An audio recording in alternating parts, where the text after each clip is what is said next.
popular demand, let's talk about Dinosaur. This is the one, for whatever reason, everybody's been pleading for me to do, even though it technically isn't a 2D animated film. My guess was that the film must be so good that obviously everybody wants me to review it. Okay. I didn't quite see it as that, but, alright, let's start from the beginning. And I mean really from the beginning. Let's go to the trailer, because this is the first thing a lot of people saw. The trailer was just the first 5 minutes of the movie, with a little dinosaur egg being picked up and traveling across fields of real-life landscape and computer-generated dinosaurs. And I gotta admit, it was pretty cool. It got a lot of us really hyped up. But then when a lot of people saw the movie, their reaction was kinda similar. Yar, what is it? Ah, they talk?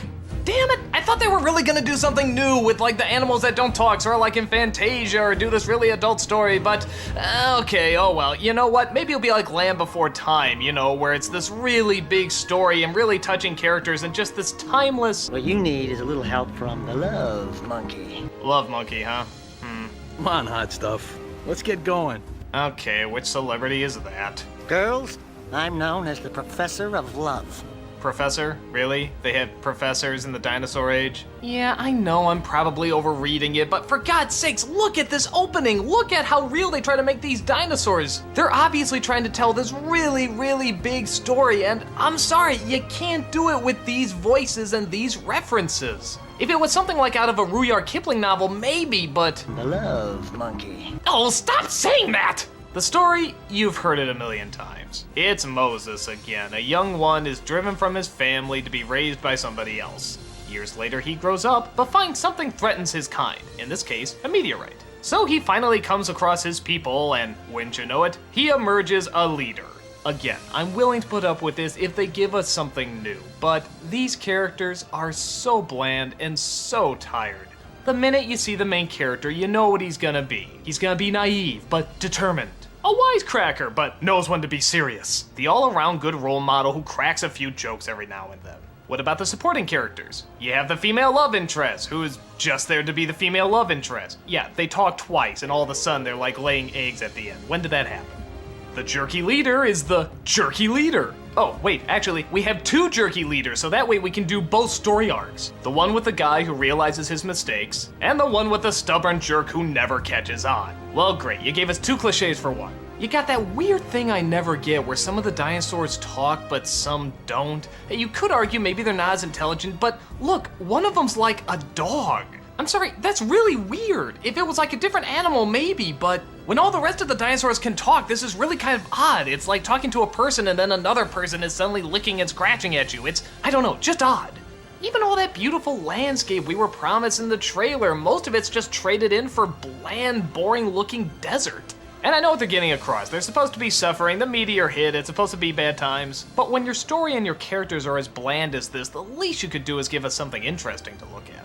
Now, to the movie's credit, despite the fact that the story's been done a million times and these characters have been done a million times, it's not bad. I mean, there's a few things I like. For example, I really like these two older dinosaurs that are constantly bringing up the rear. They know they're slowing people down, but at the same time, they're trying their best to be optimistic and hopeful. The supportive mother, though again, done a million times, is actually a genuinely likable character too. And I do sort of like it when the one leader realizes his mistake, and is even ready to die for it. But for a story like this, where obviously they're trying to tell a great big tale with great big characters, nothing much really stands out about it. Something like Land Before Time really works because not only is it done with dinosaurs, but it's done with young dinosaurs. And they don't use terms like the love monkey. They use terms that are a little bit more timeless. And you feel the pain and the struggle they have to get through because they're much younger. That makes the danger so much more greater. And they all had unique personalities, and you could easily gravitate towards them. You could get angry at them, or you could get sad for them, or you could get happy for them. Why is it I always praise this movie whenever I'm talking about Disney films?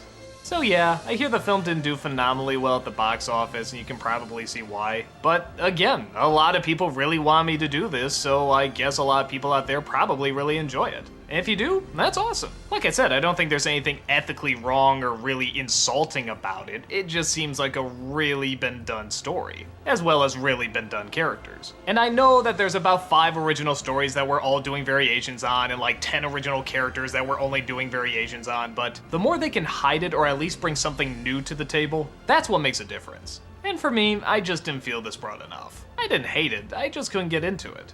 But hey, apparently a lot of people did, and I'm sure a lot of people still do. If you're interested to see what some people are talking about, give it a watch. But if the same things that annoy me also annoy you, I'd probably say give it a skip.